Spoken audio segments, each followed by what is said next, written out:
وہ جو ہیں وہ پریس سے علیحدہ گفتگو کر رہی ہیں، اور پریس کے ساتھ جو ان کا رویہ تھا وہ بھی آپ نے دیکھ لیا. اچھا، اپنے پارٹی کے ورکرز کے ساتھ جو رویہ تھا علیمہ خانم نے، وہ تو خیر چھوڑیے، وہ تو ان کی اپنی پارٹی، وہ جانے ان کی پارٹی جانے، لیکن میڈیا کے ساتھ آپ کو لبرٹی لینے کا کوئی حق حاصل نہیں ہے. آپ اتنے بڑی نہ جگادری ہیں، نہ اتنے بڑے آپ آسمان سے اترے ہوئے ہیں کہ آپ جس مرضی جرنلسٹ کی بےزتی جب مرضی کر دیں. مجھے تو حیرت یہ ہے کہ کروانے والے کروا کیسے لیتے ہیں. Any way having said that, تو وہ مجمع جو لگتا تھا اڈیالہ جیل کے گیٹ کے باہر، وہ بند کروا دیا انہوں نے اپنی حماقتوں سے. دوسری طرف یہ ہے کہ دیکھیں وکلاء کو ملنے کی اجازت ہونی چاہیے، عزیزوں کو اور فیملی کو ملنے کی اجازت، لیکن اس کا ایک جیل مینول کے تحت ایک طریقہ کار ہے.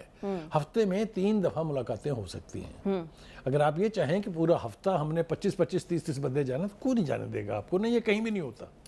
تو اس لیے اب اگلا قدم جو ہے جس کی بات ہم سن رہے ہیں سوشل میڈیا کے اوپر، ہم اس کی بازگشت سن رہے ہیں کہ شاید ان کی جیل تبدیل کر دی جائے، تو یہ اور زیادہ خوفناک کام ہو جائے گا.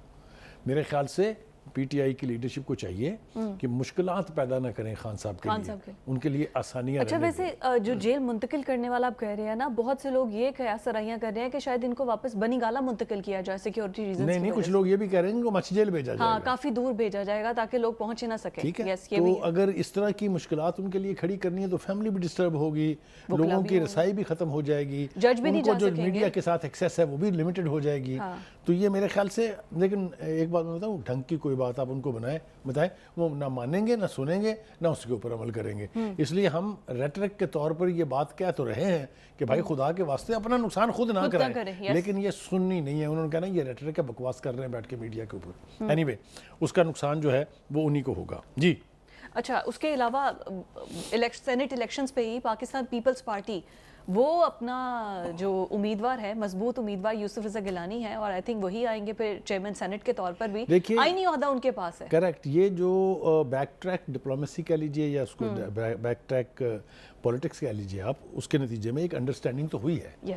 نون لیگ کے بیچ بھی ہوئی ہے، پیپلز پارٹی کے بیچ بھی ہوئی ہے، اور جلد اس انڈرسٹینڈنگ کا حصہ مولانا صاحب کی پارٹی جے یو آئی فے بھی بن جائے گی. اور اگر یہ ہو جاتا ہے، ہو رہا ہے، اگر مولانا نہ بھی شامل ہوں تب بھی دونوں پارٹیوں میں اتنی سکت ہے کہ وہ ان کو چیئرمین الیکٹ کروا لیں گے. تو یہ ساری انڈرسٹینڈنگ جو ہے اس کا نتیجہ تھا کہ یوسف رضا گیلانی صاحب نے اپنی جیتی ہوئی ایم این اے کی سیٹ چھوڑ دی ہے، اور وہ چیئرمین سینٹ کے لیے میرے خیال سے نہ صرف یہ تیار ہے بلکہ اسیوم کر لیں میرے کہنے پہ کہ وہ سینٹ چیئرمین بن گئے ہیں. مطلب یہ، لیکن میں کہہ رہی ون ون سچویشن تو پیپلز پارٹی کے لیے ہوئی نا. دیکھیے یہ اللہ تعالیٰ آپ کو ایسی پوزیشنوں میں ڈالتا ہے جہاں آپ کو آل از ون ون جیسا آپ کہہ رہی ہیں، یا آل از ویل. تو پیپلز پارٹی یقینی طور پہ اس پوزیشن میں ہے کہ وہ اگر راضی نہ ہوتی نون لیگ کے ساتھ تو نہ نون لیگ حکومت بنا سکتی تھی، نہ پی ٹی آئی بنا سکتی تھی. پی ٹی آئی نے اپنے پیر پہ کوہاڑی ماری، وہ بعد میں آگے جا کے چل کے ہم اس کو ڈسکس کریں گے کہ کہا ہم وہی میں نہیں مانتا اور نقصان اپنا کرا لیا ہے. تو یہ اب سینٹ کے الیکشن جو ہے میرے خیال سے 2 اپریل کو بہت زیادہ دور وقت تھا. یہ بات تو ایڈجسٹمنٹ کیا جو آگے 48 سیٹس پر ہوگی، کیا اس میں بھی جیسے ابھی کے لیے ایڈجسٹمنٹ تھی جے یو آئی فے اور پیپلز پارٹی کے ساتھ، تو آگے کیا اسی طرح ایڈجسٹمنٹ کے ساتھ؟ ہاں میرے خیال سے یہ راستہ چونکہ کھل گیا ہے، ایک ونڈو نکل آئی ہے، تو یہ اب دروازے میں منتقل ہو جائے گی اور بہت زیادہ انڈرسٹینڈنگ دونوں ہی مین اسٹریم پارٹی. دیکھیے جو مولانا ہے وہ جا کے بیٹھ تو گئے ہیں یا مل لیے ہیں ان سے، لیکن وہ ان کے نیچرل الائی نہیں ہے. نیچرل الائی مولانا کے یا پیپلز پارٹی ہے اور یا نون لیگ ہے، اور یا دونوں مل کے ہیں. اس لیے اس کا ادراک ان کو ہو گیا ہے. ان کا خیال یہ تھا کہ میں ناراض ہو جاؤں گا تو شاید پروسیس رک جائے گا، پروسیس نہیں رکا ہے، اس لیے انہوں نے بھی میرے خیال سے اپنے فیصلے کو ریویو کیا ہے. آگے سیٹس کے لیے کیا نون لیگ اور پیپلز پارٹی بھی ایڈجسٹمنٹ کرے گی سیٹس پر؟ دیکھیں اب چونکہ وہ ہم پلہ وہ ہم نوالا وہ ہم پیالہ ہے تو کچھ بھی کر سکتے ہیں وہ، لیکن میدان پی ٹی آئی کے لیے کھلا نہیں چھوڑیں گے وہ. یہ بات طے ہے، اور اس کا سارا کریڈٹ جو ہے وہ پی ٹی آئی کو خود جاتا ہے اپنے فیصلوں کی وجہ سے، اور ان کے فیصلوں کی وجہ سے. اس کی تفصیل سے بات کریں گے. میرے خیال سے بریک پر جانے سے پہلے اگر حسن نواز اور حسین نواز کی بات ہو جائے ان کے جو وارنٹ گرفتاری، بالکل اب وہ اشتہاری والا سٹیٹس نہیں ہے. اور مجھے یہ سن کے حیرانگی یہ ہوئی کہ یہ دونوں برٹش نیشنل نہیں ہیں. انہوں نے کہا کہ ہمارے پاس شہریت صرف پاکستانی ہے اور ہم پاکستانی شہری ہیں. دیکھیے 2-3 طرح کے سٹیٹس ہوتے ہیں وہاں پر. اگر آپ پولیٹیکل اسائلم لیتے ہیں تو وہ آپ کے پاسپورٹ رکھ لیتے ہیں، آپ کو ایک پرمٹ سا جاری کر دیتے ہیں، اور آپ پھر انتظار کرتے ہیں جب تک ہوم ڈپارٹمنٹ آپ کا کیس فائنل نہیں کر دیتے. دوسرا وہ لوگ ہیں جو جا کے وہاں پر بزنس کرتے ہیں اور پرماننٹ ریزیڈنس کے لیے اپلائی کر دیتے ہیں، تو ان کے لیے پاسپورٹ نہیں ایشو ہوتا برطانیہ کا، لیکن ان کو وہاں سے کوئی نکال نہیں سکتا۔ میرے خیال سے ان کا سٹیٹس جو ہے یہ وہ والا ہے۔ اوکے، انہوں نے ڈیول نیشنلٹی نہیں لی ہے، اور میں سمجھتا ہوں کہ یہ انہوں نے دانش مندی کا ثبوت دیا ہے اس پہ، اور کیٹیگوریکلی آج انہوں نے کہہ دیا کہ ہمارے پاس سوائے پاکستان کے اور کوئی شہریت نہیں ہے۔ دیکھیے گزارش یہ ہے کہ ان کے اوپر جس طرح کے مقدمات تھے، وہ جو کیسز جو ہیں ان کے اوریجنل کیسز کے فیصلے تو ہو چکے ہیں، اسی لیے مریم نواز صاحبہ جو ہیں وہ بھی اب بری الذمہ ہیں، یعنی ان کی بریت بھی ہو گئی ہے، نواز شریف صاحب کی بریت بھی ہو گئی ہے، اور یہی کچھ جو ہے حمزہ شہباز اور شہباز شریف کے ساتھ بھی ہوا، اس لیے کہ بقول ان کی پارٹی کے، جو کہ اب قرین قیاس بھی لگتی ہے بات کہ جعلی مقدمے تھے، سیاسی انتقام کے طور پہ بنائے گئے تھے، لہٰذا ایک ایک کر کے فزل آؤٹ ہو گئے ہیں۔ تو ہمیں توقع یہ ہے کہ یہ دونوں بھی جو ہیں یہ اسی طریقے سے ان کو بریت مل جائے گی، کیونکہ بنیادی کیس وہ ختم ہو چکا ہے۔ لیکن مجھے اس بات کی خوشی ہے کہ بجائے اس کے کہ ان کو کلین چٹ دے دی جاتی، انہوں نے اپنے آپ کو عدالت میں سرنڈر کیا ہے، اور عدالت ہی سے ان کو بریت بھی ملے گی، اور ان کے اوپر جو ملبہ ڈالا گیا ہے اس سے نجات ملے گی۔ ویسے یہ بھی ان کی سمارٹ موو تھی کہ جس ٹائم پہ یہ سب کیسز چل رہے تھے، نواز شریف اور مریم کے علاوہ اور کوئی واپس آیا بھی نہیں تھا، جس کو ان کی نظر میں تو سمارٹ موو ہے، لیکن پی ٹی آئی والے اس کو بڑا اچھالتے تھے کہ ان کو واپس آنا چاہیے، اور اب وہ واپس آئے ہیں تو کیسز بھی ختم ہو گئے ہیں۔ ہاں نہیں، وہ دیکھیں یہ کچھ چیزیں ایسی ہوتی ہیں جن کی آؤٹ کم آپ کو دکھائی دے رہی ہوتی ہے، نیچرل ہوتی ہے، کہ جب مین کیس ہی ختم ہو گیا ہے تو اس کے اندر باقی جو لوگ انوالو تھے ان کی بریت جو ہے ختم ہو جاتی ہے۔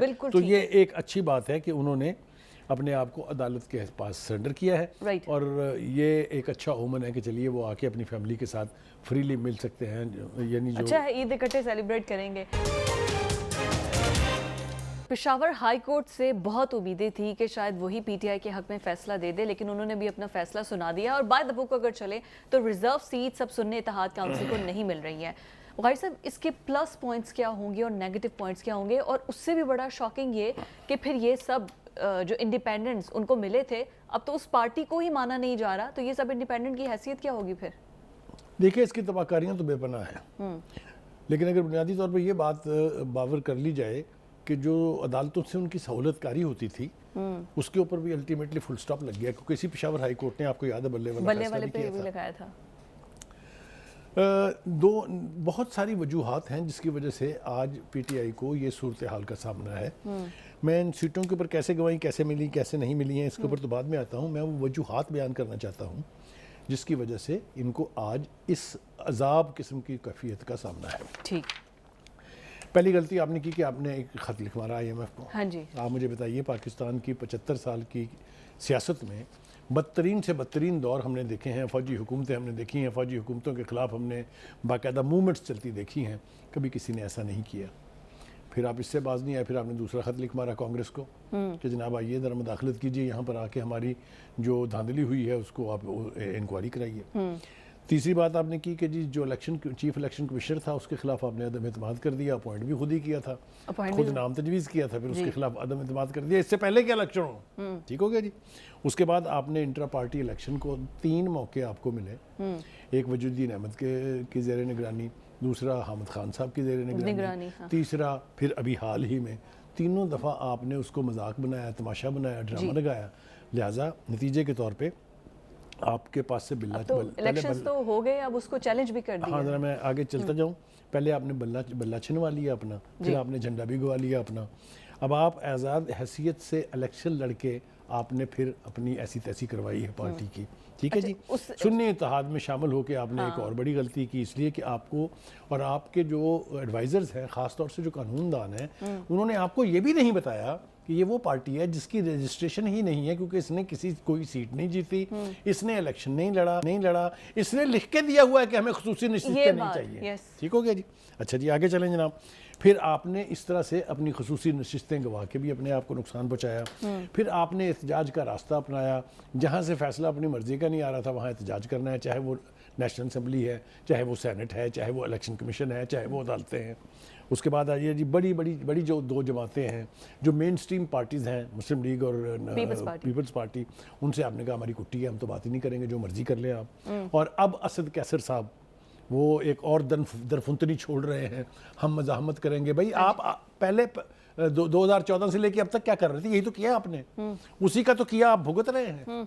تو یہ جو آپ کو آج صورتحال کا سامنا ہے, اس کے بارے میں ایک ہی بات کہی جا سکتی ہے, وہ کسی شاعر نے خوب کہا ہے کہ خود آپ اپنے دام میں صیاد آ گیا.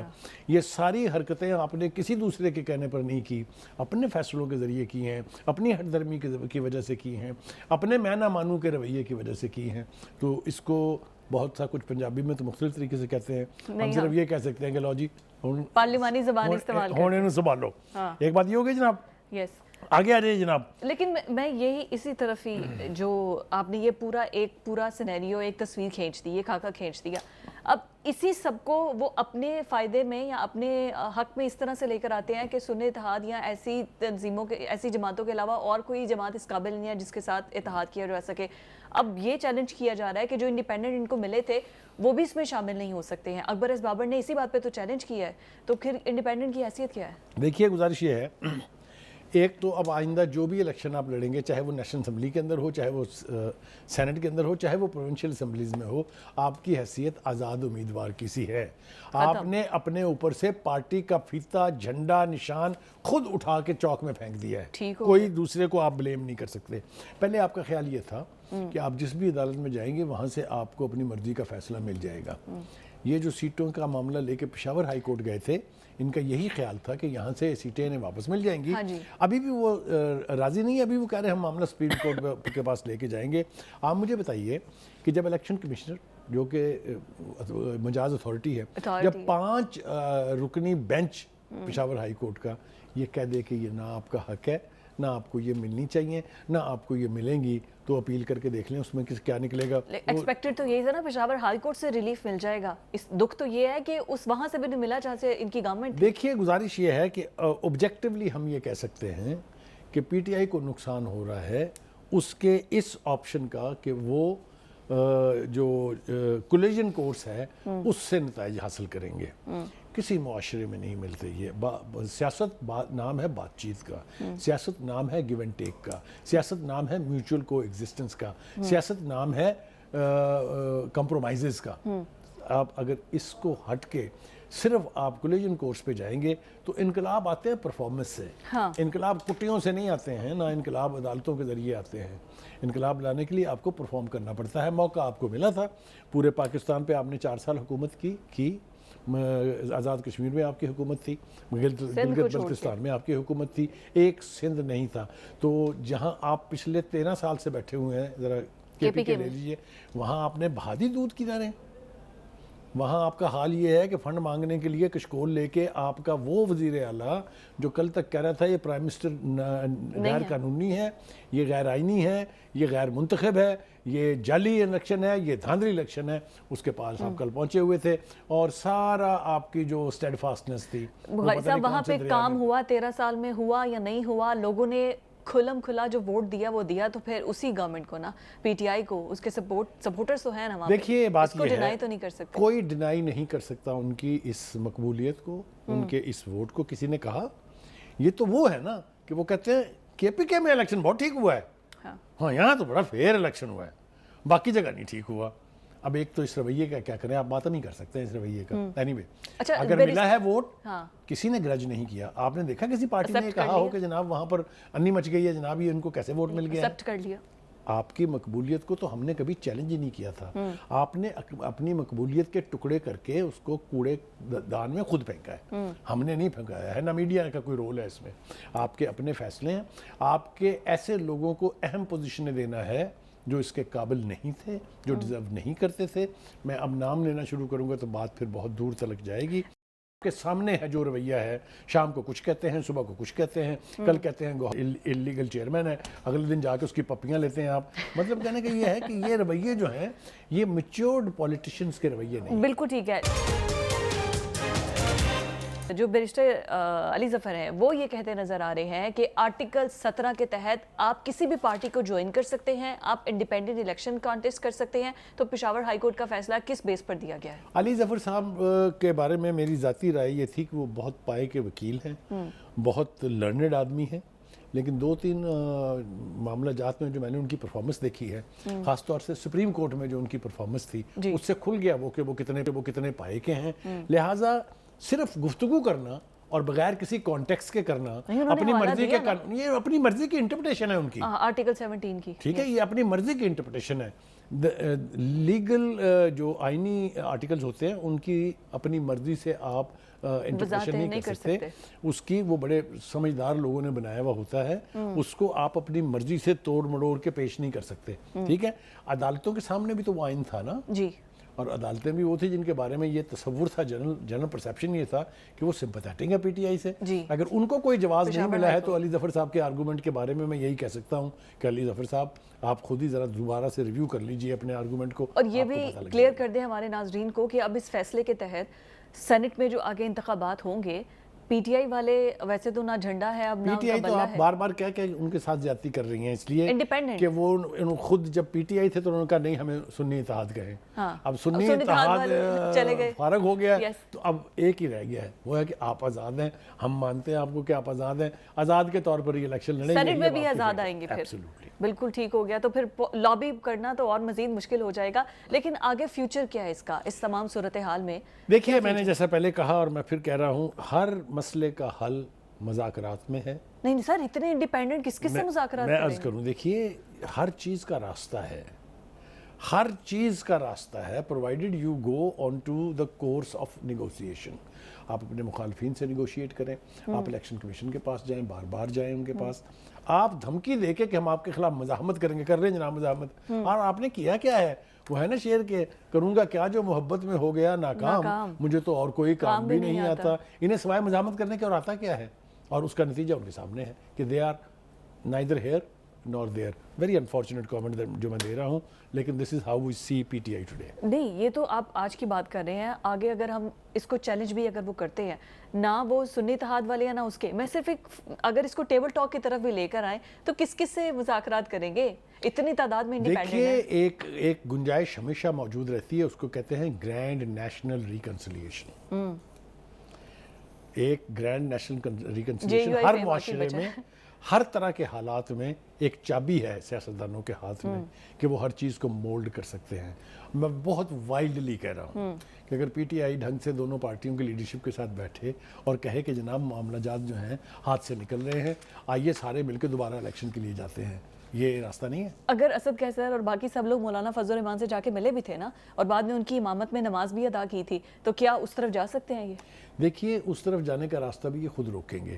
ابھی تو انہیں ضرورت ہے نا، اس لیے کہ مولانا فضل الرحمان کے علاوہ اور کون ہے جو ان کے ساتھ بیٹھے گا، بتائیے مجھے. اور سیٹس بھی کچھ کی مل سکتی ہیں، پوری پارٹی تو وہی ہے نا. There you are. یہ ایک ایسی صورتحال ہے جس کا علاج میرے اور آپ کے پاس نہیں ہے. اس کا علاج اس کی لیڈرشپ کے پاس ہے، اس کا علاج ان کے رویے پر ہے، اس کا علاج ان کی پرفارمنس میں ہے. اب یہی بات ہے، وہ کہتے ہیں ہمیں خان صاحب سے ملنے ہی نہیں دیا جا رہا تو ہم مشورہ کیسے لیں؟ دیکھیے بالکل ٹھیک ہے، یہ شروع میں ہم نے بات کی تھی، میں پھر دوہرا دیتا ہوں. تھوڑی سی بات صرف میں اتنی کہنا چاہتا ہوں کہ بھائی وہ جیل ہے، وہ پارٹی سیکریٹریٹ نہیں ہے. آپ صبح سے شام تک 150 بندہ جا کے تھرونج نہیں کر سکتا جیل کو، یہ کہیں بھی نہیں ہوتا. لیکن اسلام آباد ہائی کورٹ کے جو ججز ہیں ان کے ریمارکس یہ ہے کہ ان پر 184 مقدمات ہیں. اگر روزانہ ایک وکیل بھی جا کے ان سے ملے تو دوبارہ 184 دن کے بعد بات آئے گی اور ملنے کی اجازت دی جائے. وہ تو اس قسم میرے خیال سے جج صاحب کی اس بات کو ایک لائٹر کامنٹ کے طور پہ آپ لیں، اس طرح ہوتا نہیں ہے کبھی. مشاورت دیکھیں، بات یہ ہے کہ 152 کیس ایک دن چل رہے ہیں، 184 ایک دن چل رہے ہیں. نہیں تو جس کی باری آئے گی اس کے وکیل مل لینا جا کے. پتہ نہیں کس کو راستہ دکھاتے ہیں، یہ کیسی باتیں کرتے ہیں. یہ جج صاحب کے بھی صدقے چلے جائیں، وہ بااختیار ہیں، جو مرضی کہہ لیں. وہ بھائی جس مقدمے کی اگلے ہفتے پیشی ہے اسی کے لیے ملیں گے نا وکیل. 184 مقدمے ایک ساتھ تو نہیں چل رہے نا کہ ایک دن میں سنے جانے ہیں. اب جیل سپرنٹینڈنٹ کو یہ کہہ دیا گیا ہے کہ آپ ملاقات کروائیں، اگر آپ نے ملاقات نہ کروائی تو حکم عدولی ہوگی. دیکھیے یہ اس معاشرے کو گورن نہ کرنے دینے کے فیصلے ہیں. اگر کوئی معاشرہ بالکل کسی ایک جج کی منشا اور مرضی کے مطابق چلے گا، قانون کے مطابق نہیں چلے گا، ان کے مطابق نہیں چلے گا، معاشرہ کبھی بھی پروگریس نہیں کر سکتا.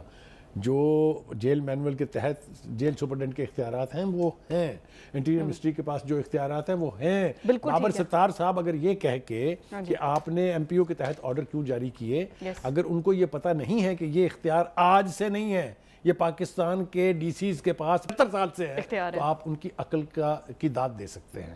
ماتم تو کہنا ذرا وہ گستاخی ہو جائے گی۔ بالکل ٹھیک ہو گیا، لیکن وہ خود ہر ڈیبیٹ میں آگے بات چلی جائے گی۔ بقول ان کے وہ کہا جا رہا تھا کہ آپ یہ کیس سن بھی نہیں سکتے، تو انہوں نے کہا جب یہ ریفرنسز آئی ہمارے پاس تھے، سننے بھی تو ہم نہیں ہے نا، آپ کیسے کہہ سکتے ہیں کہ یہ ریفرنسز جو ہیں وہ ہم نہیں سن سکتے؟ بڑی بحث ہوئی۔ کوئی شخص ان کو ریفرنسز سننے سے نہیں روک سکتا، لیکن یہ مطالبہ ضرور کیا جا سکتا ہے کہ حضرت فیصلے آئین کی روح کے مطابق کریں۔ بالکل، اصل میں وہ پنڈی جیل آتی پنجاب گورنمنٹ کے اندر ہے نا، تو اس وجہ سے چیلنج کیا جا رہا تھا کہ اسلام آباد یہ تو پی ٹی آئی نے ایک نیا رواج ڈال دیا ہے۔ لاہور کا مقدمہ پشاور ہائی کورٹ میں سنا جائے گا، پشاور ہائی کورٹ کا مقدمہ اسلام آباد ہائی کورٹ میں سنا جائے گا۔ ایک طرفہ تماشا ہے، اس کی بس داد دیجیے۔ بالکل ٹھیک ہو گیا۔ غزہ کی صورتحال ہم آپ کو بتائیں گے، اور روزانہ بڑے دبنگ طریقے سے بخاری صاحب اپنا آواز جو ہے وہ بلند کرتے ہیں اس ایشو پر، اور ہوش دلانے کی اور غیرت دلانے کی کوشش کرتے ہیں۔ سر ہم تو کامیاب نہیں ہو سکے، لیکن وہاں سے معصوم فلسطینی بچے شاید یہ ویڈیو ہی دیکھ کے ان کو غیرت آ جائے، انہوں نے پاکستانیوں کے لیے پیغام دیا ہے۔ دیکھیے گزارش یہ ہے کہ یہ صورتحال دیکھ دیکھ کے دل جو ہے وہ بہت دکھی ہے، ہمیشہ جذبات جو ہیں وہ قابو سے باہر ہو جاتے ہیں، اور یہ خاص طور سے چونکہ انہوں نے ایڈریس پاکستان کو کیا ہے، تو پاکستان سے چونکہ ان کی توقعات بہت زیادہ تھی۔ اگر آپ کو یاد ہو اسماعیل ہانیہ کا یہ بیان تھا کہ ہم اگر کسی ملک سے توقع رکھتے ہیں تو وہ پاکستان ہے۔ جی، یہی سوچ یا یہی اسپرٹ میرے خیال سے ان ننھے نونہال بچوں میں بھی گئی ہے، اسی لیے انہوں نے یہ پیغام جو ہے پاکستانیوں کے نام چھوڑا ہے۔ اس پر کیا کہہ سکتے ہیں ہم سوائے اس کے کہ ہم جب اپنا روزہ افطار کریں، جب ہم اپنے سامنے کوئی چیز رکھیں تو ان کو مس کریں، ان بچوں کو ہم، تاکہ ان تک اور کچھ نہیں تو ہمارے جذبات تو پہنچے۔ Anyway, having said that، یہ ان کی پکار جو ہے، یہ ان کی جو التجا ہے، یہ عرشوں تک جائے گی، اور یقینی طور پہ اس کا نتیجہ ہم اپنی آنکھوں سے دیکھیں گے، جلد نہ صحیح، بدیر صحیح، لیکن یقینی طور پر یہ معاملہ جو ہے چونکہ خدا کے ہاتھ میں ہے، اس لیے خدا جو ہے وہ ظالم کو کبھی معاف نہیں کرتا ہے۔ جو ہم جو بائیڈن کی ویڈیو دیکھ رہے تھے اس کو دیکھ کے تو لگ رہا ہے نا آ رہا ہے۔ جی دیکھیے، پہلی دفعہ یہ بھی تھوڑی سی توقع پیدا ہو چلی ہے۔ میں نے وہ ویڈیو دیکھی، ہم دیکھ بھی رہے تھے، اگر آپ کو یاد ہو جب پروگرام کی میٹنگ ہو رہی تھی تو اس میں ہم نے اس کو ریویو کیا تھا، وہ تھوڑی ایک ہفتہ پرانی ہے، لیکن اس طرف سے اب رد عمل کا آنا شروع ہو گیا، اس لیے کہ ڈومیسٹک پریشر اتنا زیادہ ہے کہ اگر بائیڈن نے الیکشن جیتنا ہے، الیکشن لڑنا ہے، تو اس کو یقینی طور پر پھر اب اسی قسم کے بیانات دینے پڑیں گے۔ 2-3 باتیں وہ کہہ رہے ہیں، ایک تو یہ کہ جو نئی بستیاں 2 بسائی گئی ہیں، اس کے پہلے تو انہوں نے ان چند لوگوں پر پابندیاں لگائی تھی جنہوں نے حملے کیے تھے فلسطینیوں پر، جو ان آرمڈ غیر مسلح فلسطینیوں کو انہوں نے مارنا شروع کیا تھا، لیکن اب جو ہے پوری کی پوری دونوں بستیوں کے اوپر وہ بین لگا رہے ہیں یا پابندی لگا رہے ہیں۔ اسے کہیے آپ کو بہت چھوٹی ابتدا ہے، لیکن بہرحال ابتدا تو ہے۔ ہم توقع کرتے ہیں کہ یہ بات جو بڑھے گی آگے، اور امریکہ کو ہوش کے ناخن لینے پڑیں گے۔ نیتن یاہو نے ان کو یہ ثابت کر دیا ہے، ٹو ہیل ود یو، آپ جہنم میں جائیں، آپ جو کہیں، میں نے نہیں سننا، میں تو اپنی مرضی کروں گا۔ اس کے باوجود بھی اگر امریکہ اس کو اسلحہ اور فنڈز دیتا رہتا ہے، تو کل ہم نے ویڈیو دکھائی تھی، اس میں جو لب و لہجہ تھا اس ٹرکش امریکن کا جو کانگریس کا رکن ہے اور ڈیموکریٹ پارٹی سے جس کا تعلق ہے، تو یہ آوازیں اٹھنی شروع ہو گئی ہیں، اور یہ آوازیں بالآخر رنگ لائیں گی۔ نیتن یاہو نے ساری زندگی تو نہیں جینا نا، اس کا انجام جو ہے وہ امید کرتے ہیں، اللہ تعالیٰ سے دعا کرتے ہیں کہ جلد اس کو اپنے اس سارے جبر کی، اس سارے تشدد، اس ساری انسانیت سوز جرائم جو ہیں، اس کی سزا ملنی چاہیے۔ اس کو سزا اس کو بھی ملے گی، پوری قوم کو بھی ملے گی، اور اسرائیل کو ایز اے کنٹری بھی ملے گی۔ یہ مسلمانوں کی بے حسی کی وجہ سے اسرائیل آج اتنا پھل پھول گیا ہے۔ یہ چھوٹی سی پٹی تھی، غزہ سے بھی چھوٹی تھی، جس طریقے سے انہوں نے پھر وہاں طاقت کے ذریعے، یعنی جو یورپی اور امریکن جو ممالک ہیں ان کی مدد سے زمینیں خرید کے جس طریقے سے اپنے آپ کو سویل کیا ہے، اور ابھی بھی وہی کر رہے ہیں نا، جب وہاں کی قوم جاگ جائے گی تو یہ سب کچھ جو ہے یہ واپس کرنا پڑے گا۔ آپ داد دیجئے ان حماس کے لوگوں کی جو اتنے عرصے سے جانوں کے نذرانے تو پیش کر رہے ہیں، لیکن ایک رتی بھر خم نہیں ہے ان میں۔ اور کل جو رپورٹ ہم نے امریکن انٹیلیجنس کی بتائی تھی، اس میں آپ نے دیکھا تھا کہ وہ یہ کہہ رہے ہیں کہ